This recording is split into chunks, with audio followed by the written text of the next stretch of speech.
গাড়ি তো ভাঙতো না, এটা বুলেট প্রুফ গাড়ি বলে মাথাটা ভাঙতো।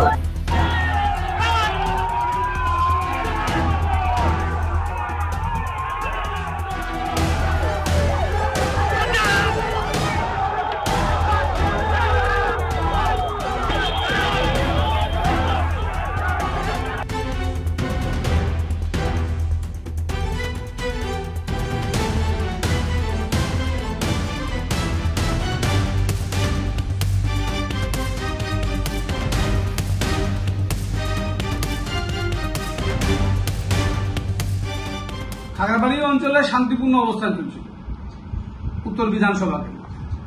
সেখানে শুভেন্দু অধিকারী গাড়ি নিয়ে দাঁড়িয়ে পড়ে একটা প্রভোকেশন দেওয়া,